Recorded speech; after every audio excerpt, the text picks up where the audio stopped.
It is a live edition of the Bleav in Steelers show. Welcome in. I'm Mark Bergin, joined as always by my guy, two-time Super Bowl champion and Pittsburgh Steelers scout.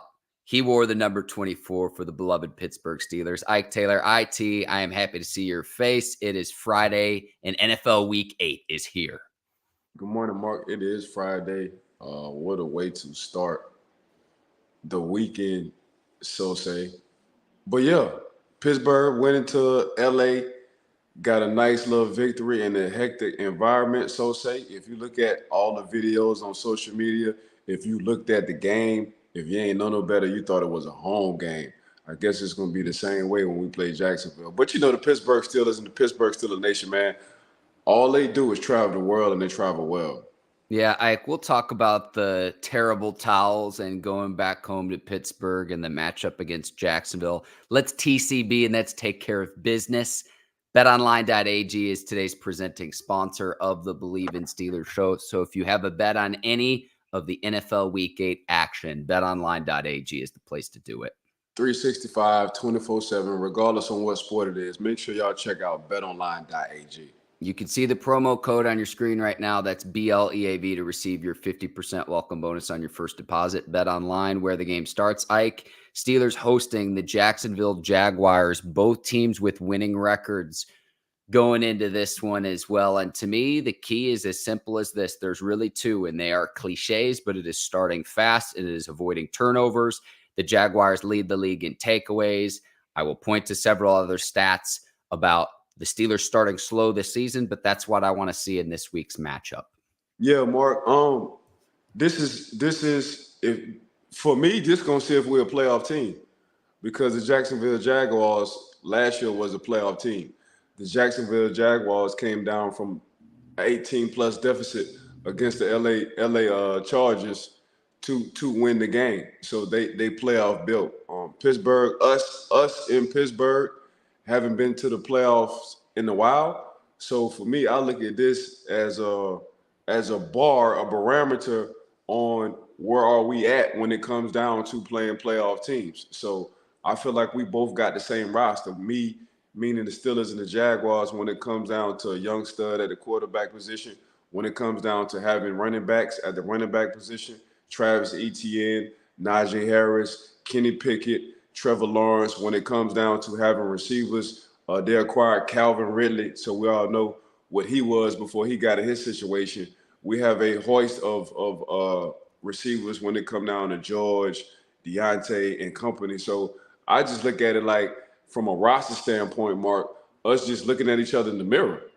So for me, I'm looking at, playoff contentions when I look at the Pittsburgh Steelers and the Jacksonville Jaguars. But we always, as players, when I played, Mark, we always looked at it like Jacksonville, like the Steelers of the South. You've told me that before, Ike.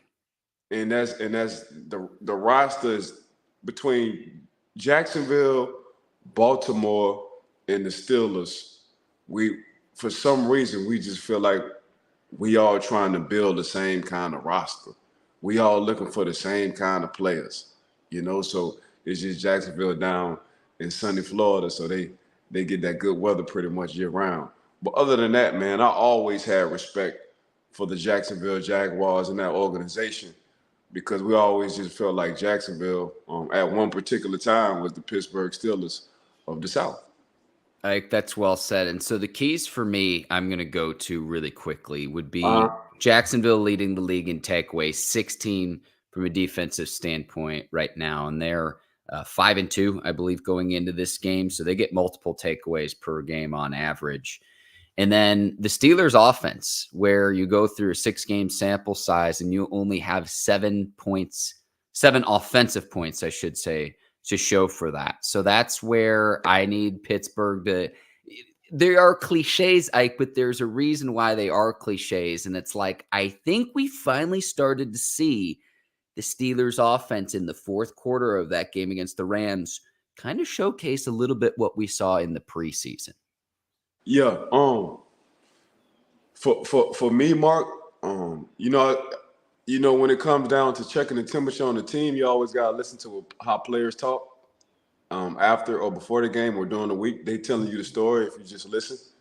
And Najee, honestly, I think Najee actually woke up. Najee said he ran with attitude.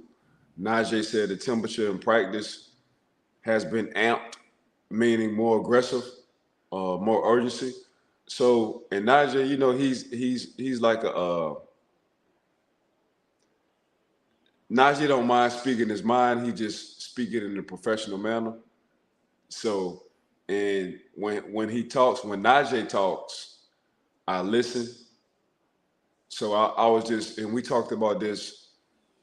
We talked about the attitude, the toughness, the mentality on playing the LA Rams. And we talked about Najee sticking his foot in the ground, getting downhill. We talked about Najee talking smack. I ain't really never seen Najee actually talk smack like that in the game. So I feel like off of what Najee is saying, everybody's getting back on board. Like, hey, we got to get back to this bully ball.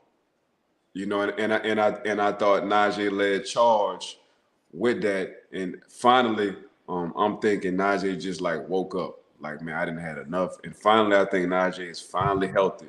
So that's like one of the keys for me for the Pittsburgh Steelers, starting fast and playing bullet ball for 60 minutes. For the Jacksonville Jaguars, man, it's sunshine. And what I mean by sunshine is hang on, Ike. Let me interrupt you really quickly here, because hold your thought about the Jaguars and the key to Trevor Lawrence, because I want to talk about Najee for just a second here. Talk to me.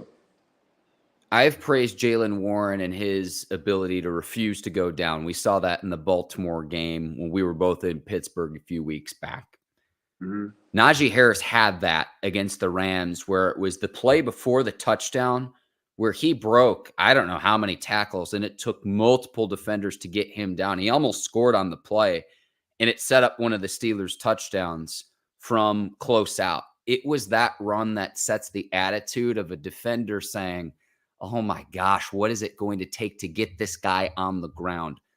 That play, to me, if you could take one with Najee Harris, is the play that I think about when you talk about the attitude that he's running with. Yeah. For me, Mark, Najee bounced to the outside a few times, and I'm like, nah, Najee north and south that thing, don't east and west. And if I ain't know no better, I thought he heard me. So as soon as he starts sticking his foot in the ground, he just started running with the attitude. And then when you look at it from afar, and I've never seen Najee like talk. So I don't know if he was talking smack to himself. I don't know if he was talking smack to the LA Rams. But it's like, hey, this what y'all in for the next blase minutes. Y'all gonna have to deal with this 6'3", 240-something pounder just running with attitude right now. So whoever gonna be in my way, it's gonna be a long day. And once I saw that, I'm like, all right, then we in good hands. So, and that's from a fan perspective. I'm talking as a fan from Najee. Man, that's exactly what you want. You want them 3 or 4 yards. You want them 3rd and 3s. You want them 3rd and 2s. Them manageable situations to where, like, we can really open the playbook, or if we really need to go for it on 4th down, man, we can hand that thing off to Najee or Jaylen. But, you putting us in a situation where we got options. And I thought all that started, off of Najee and his attitude. So, for the spark, and we're always talking about Jaylen Warren being the spark, which he is. Every time he get in, he just make plays all day, every day. That's just him. But for the attitude-wise, Najee is the tone setter. Najee sets the tone for me. And it was good to see how aggressive, how pissed off, how mad he was running against the LA Rams. One area I'd like to see the Steelers offense utilize Najee Harris is in the passing game. He's demonstrated to do that in previous seasons. It's an element we haven't seen as much this season. That being said, I know the Steelers use their backs and pass protection a lot of times, and both he and Jaylen Warren have demonstrated the ability to do that, and to do that at a pretty proficient level, Ike. So that's just one thing where it's like, okay, if you want to be a little bit more creative than to say, hey, let's just not snap the ball and hand it off to Najee. Right. In the passing game, he's demonstrated the ability to do that in previous years. why exactly he's not being asked to do that now. That would be a creative way that you could get him the football. And Ike, you mentioned this all the time, and we're now into late October. These are now the months when Najee Harris is going to earn his due. This is when it's going to be when we're getting into this time of the year. I told you, we say this every year. You and I on the show, Mark. Our 5th season together, Ike. Hey, listen. God is good. Hey, listen. After Halloween, it's Najee time. It's Najee. Y'all, everything can look cute. But after Halloween, this when football really starts. This when football really starts. You feel me? And what kind of back you want? I need them Najee Harris's. I need them Jalen Warrens. I need them Derrick Henrys. I need them big bruisers. I need them Travis Etienne's. I need them big bruisers. I need in the third and fourth quarter when it's 25 degrees outside and you taking the soul out of a team's defense and you like, golly, I got to tackle this dude again. And then it's like, golly, I got to tackle this dude again. Then it's like, I'm going to go on and let this receiver just block me down the field. Then it's like, man, I can't wait to get to the sideline. Then it's like, man, I can't wait to go home. You feel me? them the Najee's effect, you know. Once after Halloween, this is Najee Harris, Jalen Warren time. You feel me? So that's how I looked at it. You know, for me, you know, my defense and my linebackers, they brainwashed me, man. But I ain't know no better. Back in the day, we was going against the Najees, the Corey Dillons, the Jamal Lewis's, the Rudy Johnsons, the Eddie George. Like all I knew was big back. The Deuce Staley's, the Jerome Bettis in training camp. All I knew was big back. I ain't know nothing else but big backs. So going against a big back wasn't nothing for me because I had a big back at home in Jerome Bettis. You know, so, but nowadays these guys in the late run of the season, this where they make their money. They the cowbell, they the workhorse, they the Clydesdales, they all that. So it's about to be good for the Pittsburgh Steelers and Najee moving forward. My mind. Yes. Want to check in with Terry. He says, "Good morning, Mark and Ike. Go Steelers." Terry, thank you for watching live and checking in. Throughout this discussion, if any of the people watching this live have questions, we will weave them into today's discussion here on a live edition of the Bleav in Steelers show. But Ike, I do want to get back to, you were mentioning what the keys were for Trevor Lawrence. We call him Sunshine here on this show. He's earned that nickname for us. I want to say this too really quickly, Ike. His comment about the little towels, totally taken out of context. Like, go and watch the clip. I don't think he meant anything by it. It's not like when TJ Houshmandzadeh is using the terrible towel to polish off his cleats in advance of the playoff game when he was playing you guys back in the day. Totally taken out of context. That's my 2 cents from actually watching the clip and not just reading what I see on social media. But Ike, you were mentioning the key with Trevor Lawrence in this Jaguars offense. Trevor runs the show. Trevor is Jacksonville. You know, what I like about Trev is nothing phases Trevor Lawrence. You feel me? So, and we saw how they started. What sticks out in my mind was last year's playoff game, and it's two different tales of one half from the other. The first half, when they played the Chargers, it's like, golly, you couldn't pick a worse half to have as a quarterback. The second half, you couldn't pick a better half to have as a quarterback. And usually quarterbacks, when you talk about a tale of two tapes, for me as a player, former player, when what stuck out in my mind, Mark, was like, oh, he just erased the whole first half. Like the whole first half didn't happen. Mm-hmm. So moving forward as a teammate, when you have a quarterback like that, you just like, oh, so we're always good. The game ain't never out of reach. You feel me? Next play. Yeah, when you got a young quarterback, like okay, guys, I had the horrible first half. Y'all just bear with me for the next 30 minutes, and we're gonna mess around and win this game. Kind of attitude, and that's Trevor Lawrence. So for me, like I say, I just now that I'm in the scouting world, Mark, I'm looking at how the rosters are built, and it's veteran guys on offensive, defensive side on both teams, leaning more towards younger guys on offense and defense, and enough guys in their prime to lead charge. And for me, it's just like looking at each other in the mirror. you know, that's all it is. So now for me is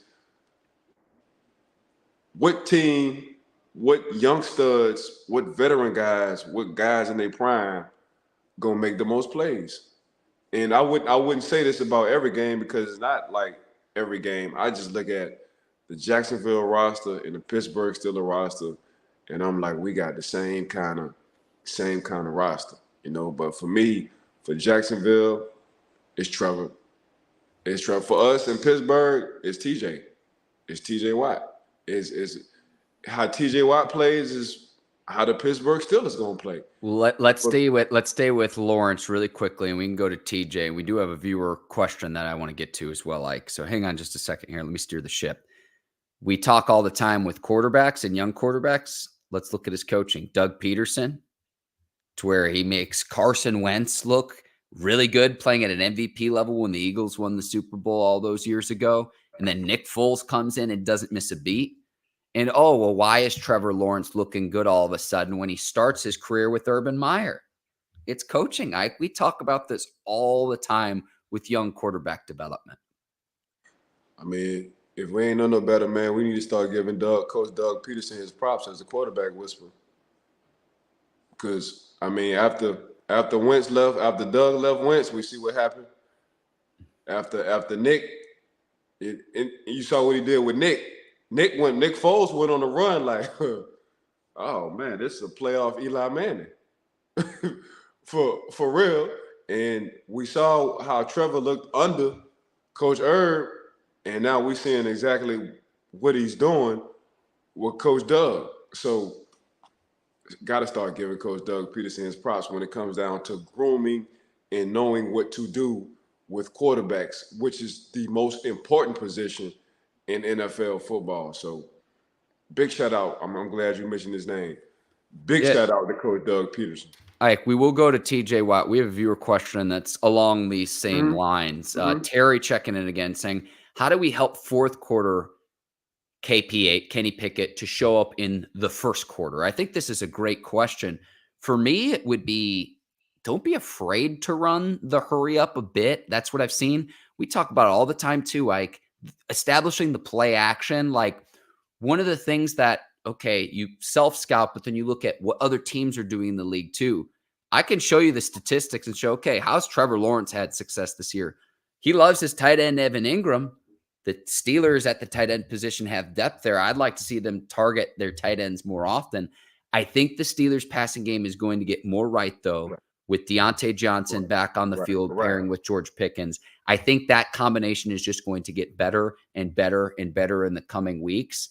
But yeah, I mean, I would take some of the tape of, okay, what worked in the fourth quarter with Kenny Pickett? And can we implement that earlier on in the game so you can play with a lead versus either playing a tight game or having to overcome a deficit? But what do you think about this, Ike? Hurry up offense. I come out with the hurry up offense just to give Kenny in a rhythm ASAP. Because if you look at it, every time they go in hurry up mode, it's like Kenny gets in a rhythm. He's locked in. Yeah, and that's usually in the fourth quarter.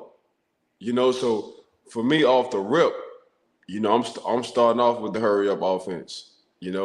Hey, Najee in the backfield, I'm under center. Bam, hurry up offense. Let's keep it down to third and threes, third and twos. So if I'm the OC, if I was the OC, I would definitely start off the game with the hurry up offense just to give KP in rhythm. Yeah, you have to keep in mind the time of possession, and that's not to say abandon the run. I think you could play with some tempo, Ike, and not necessarily have to snap it. Oh, okay, let's sprint up to the line of scrimmage and snap it within 10 or 15 seconds. But you can run tempo, and especially keeping players on the field. If there are matchups that you like and you prevent the defense from being able to substitute as well, then maybe you make the defense burn a timeout. Like we saw that come into effect. We talked about this with the Rams game, where when the Rams didn't have any timeouts, they didn't have any challenges left. The management of the clock, and you put your opponent in a bad position because the Rams couldn't challenge the spot of the ball. In that Kenny Pickett sneak last week was outside of 2 minutes. So like that's what that can do, to where if a defense is reeling, hey, we got to do something to get the package or the personnel in there to be able to stop an opposing offense that's just going to continue to move the ball when you play with tempo. Being aware of time of possession, though, is also important, Ike. Yeah. So what I mean by hurry up offense, getting to the line and letting Kenny digest what's going on the defensive side. You ain't got to snap the ball fast. So what I mean is not getting the play in late, not rushing Kenny, having 10 seconds, and Kenny wants to audible a call, but he can't. I'm talking about getting the play in ASAP, letting the line get their fronts call, run a motion or two, let Kenny see if it's in man or zone, and okay, now I'm ready to play football. Keep the same guys on the field if you want to. So when I mean by hurry up, I mean by hurry up by having enough time on the clock so Kenny can see what the heck is going on and him getting in his rhythm mentally. So okay, now the game has slowed down to me. This is what they're doing in this personnel. This is what who's Jacksonville bringing in this personnel. Okay, how can I counter this? So when I mean by hurry up offense, I'm not talking nothing like a college offense, how the Colorado Buffaloes, how they get in and get out ASAP. North Carolina is the same way, Ike. North Carolina, how they get in and get out ASAP. I'm talking about a hurry up offense that is we ain't going nowhere. We get into the line of scrimmage, hold the personnel, hold the substitutions, let Kenny Pickett see what the hell going on, run a quick motion across or run a short motion, regardless whether it's in man or zone. All right, I got 10 seconds, 5, digest the information, boom, I know I'm going. So that's what I mean when I'm talking about a hurry up offense from an NFL standpoint. Ike, from a defensive perspective, when that type of style of offense has been run against you as a player, you just like, I know that so-and-so can't guard the opposing offensive skill position player. What does that do to you as a defensive player? You got to talk across the field. So when you're not in a hurry up, when we huddling up, we get to talk. I get to communicate with my defensive guys in the huddle. Hey, bro, anticipate this, and this on this down the distance with their personnel coming in and out. When the line ain't huddling, you got to communicate all the way across the field. You got to communicate. The linebackers got to communicate with the safeties. The safeties got to communicate with the corners. Then the linebackers got to communicate with the front. So everything, and it might just be that one person that didn't get that message. So when you hurry it up like that, and I ain't talking about a college hurry up. When you hurry up the offense like that, you have a chance of messing up the communication on the defensive side, and that's all you need for one person to not be on page on defense, especially in that secondary. So that's the advantage I think it is for the offense. It messes up the communication because we're not able to huddle and anticipate and talk about what's going on. We got to talk from the west side of America all the way to the east side of America at a distance with 70-something thousand people talking and cheering in the stands. Ike, speaking of defense, I promised we'd get back to him. TJ Watt, we've going to continue. BetOnline has him as the favorite as the defensive player of the year thus far this season. I think that is warranted. The key with the Steelers is going to be his success off the edge because he sets the tone for this entire defense. And Ike, I just hope he can continue to play at a high level. And I'm hoping that he can show out for his former teammate, your former teammate, James Harrison, who's going into the Steelers Ring of Honor during this game. So I hope he can provide a proper tribute to one of the NFL's most intimidating defensive players that we've ever seen. Yeah, God willing, I'll be there for my dog, Debo. But at the same time, that's TJ, man. Like, when you have depth at the outside linebacker position, you ain't really got to press or keep TJ in the game all the time. TJ is able, between Herbert and who my other outside Marcus linebacker? Golden, Alex Highsmith. It's almost like really quickly, it's almost like a designated hitter in baseball where we don't need him to play the field, but we need him to deliver when it's his time to step up to the plate. Yeah, he's able to get rest. I feel I like when TJ on the sideline sometimes and he getting a drink of water because he's able to come off the field because he knows a backup or two that's going to come in and get a series and him stay fresh. I like it. I like the depth that we have at the outside linebacker position. So for me, that's exactly what I want as a coach. Like, I'm checking the temperature. So TJ feels good now. If he needs a break, he understands he got two people behind him that can come in and not miss a beat. I mean, they're not TJ Watt, but at the same time, TJ like, hey, let me get Golden, let me get Herbert, let them two boys get some of this burn right quick. Let me catch a break.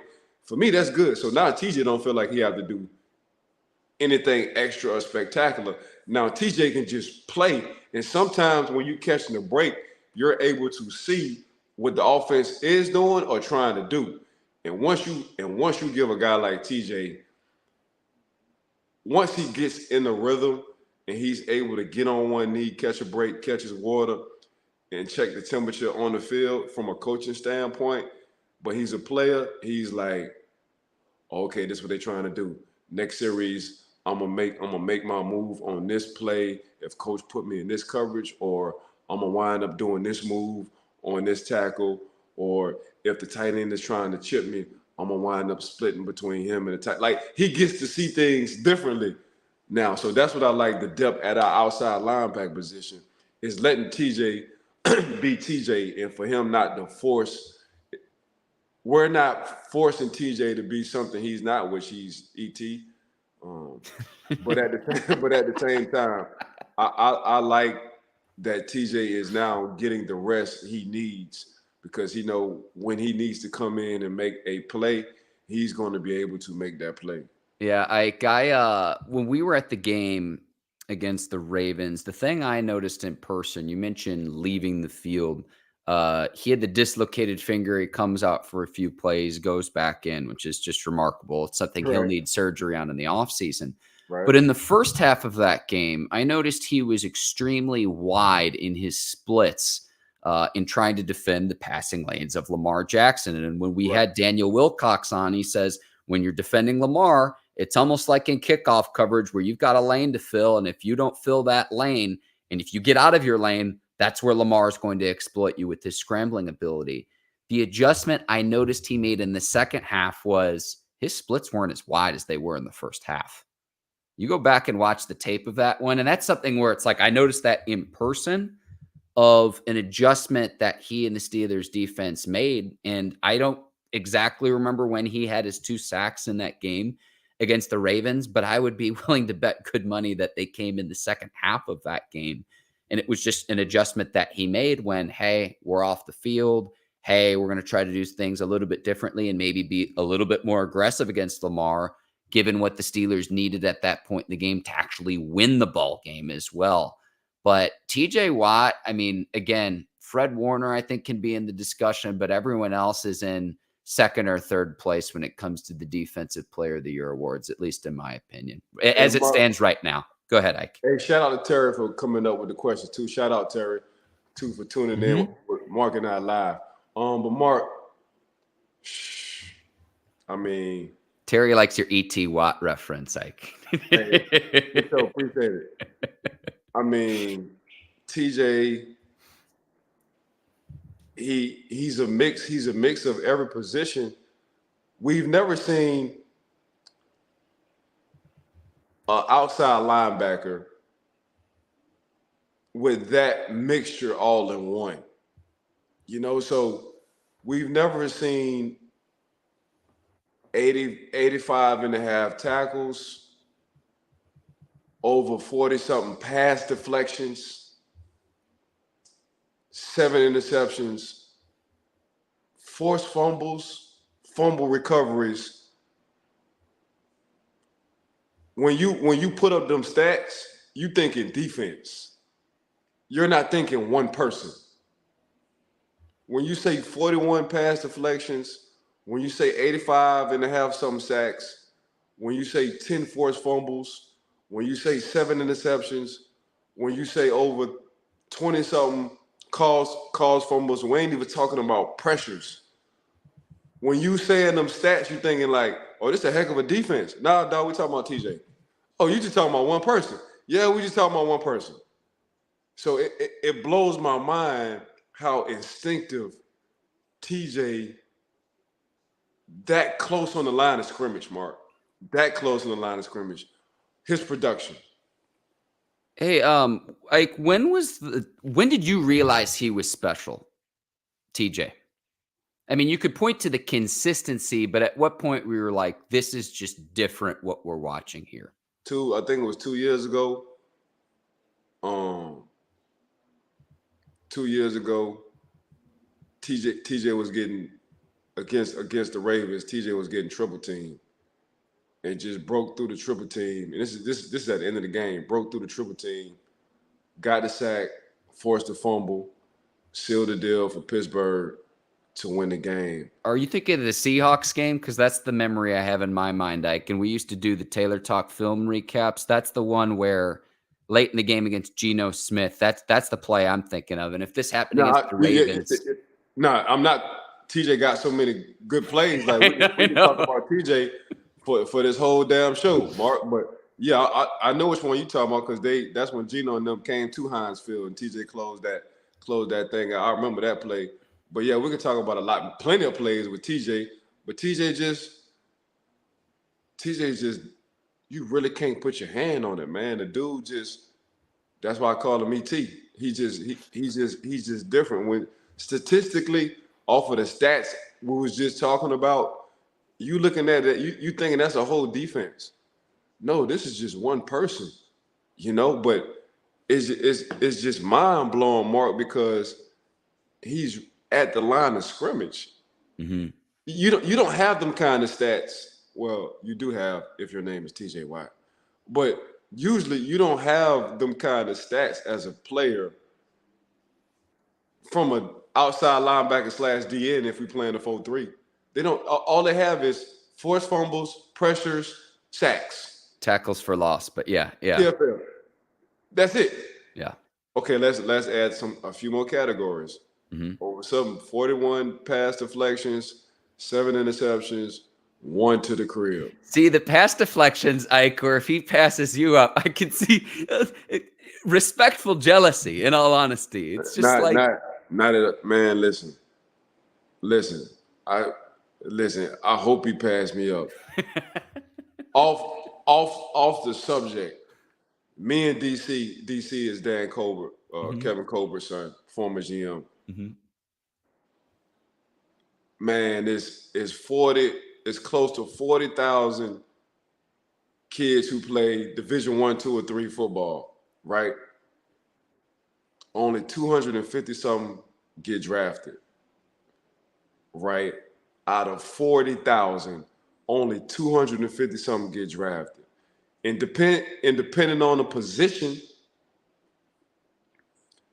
say like if you play center, between 8 to 12 of y'all get drafted, 4 might make it in 4 years out of 40,000. So TJ passed me up for sure because ain't too many of us playing that game anyway. It's a needle in the haystack, so say. But yeah, that was off script. That was off topic. But all I'm saying, Ike, is the statistical output. And you mentioned this last week, and I think in previous weeks. It's something you might expect from a defensive back, maybe a linebacker. But for a defensive back or linebacker, they're not putting up the sack totals. They're not putting up the tackles for loss. They're not putting up the forced fumbles and the fumble recoveries from quarterbacks. You get all of the above with TJ Watt. That's what I'm saying. Like, you don't even say pass deflections with inside linebackers. You say pass deflections with corners. Mm-hmm. Mm-hmm. So when you say 41 pass deflections, you was like, man, what corner we talking about? No, we talking about an outside linebacker. Damn. Who? TJ. Y'all already know who we talking about. We talking about TJ, man. So the dude he impressive and he different. And every time you need a play, holla at TJ. We're going to the moon with him, Mike. We're going to the moon with him and ET. Every time you say that, it makes me laugh. I absolutely love it. Ike, we'll get to the Steelers injury report and Cam Heyward coming back really quickly. My prediction for this game, our listeners aren't going to want to hear this because the Steelers are playing well right now, but I've got the Jags winning 24-21. Like you said, though, I think this is going to be really close. This is almost like a playoff game. Jags are 2.5-point road favorites heading into Acrisure Stadium this weekend. Really quickly with injuries, I'll rip through these, and then we'll talk some about Cam Heyward coming back. Deontay Johnson did not practice Thursday. He did practice Wednesday. Kind of get the feeling where it's almost like they're making sure he's going to be good to go to make sure you have that tandem with both Deontay and George Pickens. Larry Ogunjobi did not practice Thursday with the shoulder injury. And then Joey Porter Jr. was limited in practice. He says he'll be good to go for Sunday. Anthony McFarland has been back the last 2 practices as well. So he should be back in a special teams role for the Steelers. But Ike, the big one, and he won't be this week, but we've got the 21-day period. Cam Heyward coming back. He's taken off IR. He was a limited participant on Thursday in practice, but good to see him out on the practice field again. And when this defense gets him back out on the field, should be really, really special. I can't wait to see number 97 wreaking havoc for the Pittsburgh Steelers. Man, already right now, future Hall of Famer. You can't tell me what Cam in my mind, he ain't going. But staying put on the Jacksonville Jaguars. Deontay, you got to put him on a pitch count in practice because you want to see him in stadiums on Sunday. So I totally understand that. We'll see what's up with Larry. If JP Jr. say he's able to play, he's going to play. Just having Cam off of IR says a lot mentally for us as Steelers fans. Give us a breath of fresh air. So say can't wait to see him back on the field, but. Yeah, you want it because we saw and you saw. It's a huge relief off of Kenny when you have a Deontay and a George on the field at the same time. The offense just looked different. You know, the play calling from a different perspective just looks different as well. So you want to keep Deontay as healthy as possible. So you definitely want to pitch count him throughout practice and throughout the week. Yeah, and that makes sense with the hamstring injury, because you can stretch and strengthen, but with the hamstring, especially mid-season, rest is really the only thing that can help make sure that that's healthy and ready to go. So we'll see. And I do expect Deontay to play again, and just his presence on the field, I think, brings out the best in George Pickens, because if you want to take away one, the other one's going to cause problems for you. But with Cam, they're saying they hope he can return by November the 12th. That's a game against the Green Bay Packers. There's a chance he returns for Thursday night football, November the 2nd against the Titans. But I would say this.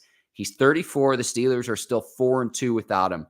Don't rush him back. When he's ready, he can play, because the young guys, it hasn't been perfect, but if you would have told Steelers fans that, hey, you're going to be 4-2 without Cam Heyward, I would have taken that. I'll speak for myself there. I'd have taken that. Yeah, I mean, 100%, Mark. Like Coach T say, man, don't nobody care about how you win. It's all about the left-hand column. You feel me? We ain't trying to look cute when we win. By the end of the day, we get paid off of W's. So heck, what y'all talking about? Y'all looking for style points. We looking for these paychecks and hoisting them Lombardies. That's all we want to do. We don't care how we get them. But yeah, getting Cam back is going to be major. I think getting Cam back is going to be at the right time for the Pittsburgh Steelers. Like you say, to be 4-2 at this junction, this is exactly where you want to be at. To be 2-0 in the AFC North at this junction, this is exactly where you want to be at. So And we break it down and we break it down by quarters. So, every 5 games, worst case scenario, you go 3-2. So for Pittsburgh to be at 4-2 and to be 2-0 in the AFC North right now, just putting yourself in prime position. You get through with you handle your business in your division. You lock in your playoffs, and that's all Pittsburgh want to do. Get in the tournament. That's it. So I ain't tripping, man. 4-2. Already had the bye. Cam coming back. Deontay keeping him on a pitch count, keeping him healthy. Like the duo between him and KP. Minkah's going to wake up. Eventually, you got to come down in the middle of the field. If you just start paying attention, they stand on the outside with the football. They leaving DeMonte Case and Minkah. They're leaving them 2 boys alone. So but eventually you got to come see them. You got eventually when it gets cold. You got to throw in the middle of the football field.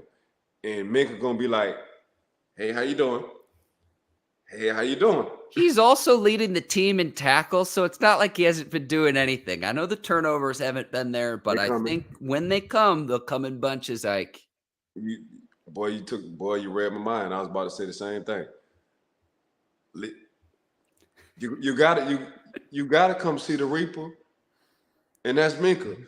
You got to, sooner or later, when the weather gets cold, when you can't throw the ball on the outside as much as when the weather is warm, you gotta throw it in the middle. And Minkah just gonna be sitting right.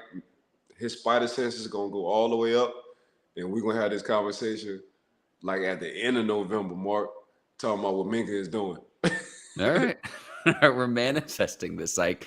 Speaking of cold weather as well, Ike, we've got Montreal, Canada in the house. Rod Young checking in from Canada. Yes, we're big in Canada, Ike. We've got a few people checking in. Jay Miller Gaming also says, first time catching y'all live. Thank you for checking in as well and watching this morning. Ike, I'm going to leave people with this too, and I mentioned it off the top of taking care of the football against a team that has 16 takeaways. Andre Cisco, 3 interceptions. Darius Williams, 3 interceptions for the Jaguars. Know where those players are at on the field and protect the ball. That's going to be huge for the Steelers on Sunday against the Jaguars. Cannot wait.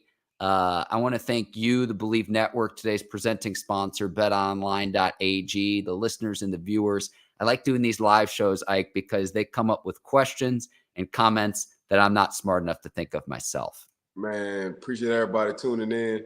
With the questions coming in live, I want to thank BetOnline.ag for rocking with us since day one. I want to thank the Bleav in Steelers podcast, Mark, my co-host. Got to thank you. It's always love every time we get on the show. Hey, make sure y'all subscribe to us on YouTube. Give us a 5-star rating. Check us out on Apple Podcasts, man. Just want to thank everybody for tuning in. Mark and I, y'all know what we do, man. Steeler Nation is worldwide. It ain't got nothing to do with America. I love it, Ike. For Ike Taylor, I'm Mark Bergin. Thanks for watching Bleav in Steelers. We'll be back next week recapping Steelers and Jags. NFL trade deadline is Tuesday. And remember, Steelers play next week on Thursday Night Football. So keep it here on the Bleav in Steelers show. We'll see you then. Take care and so long, everybody. Peace.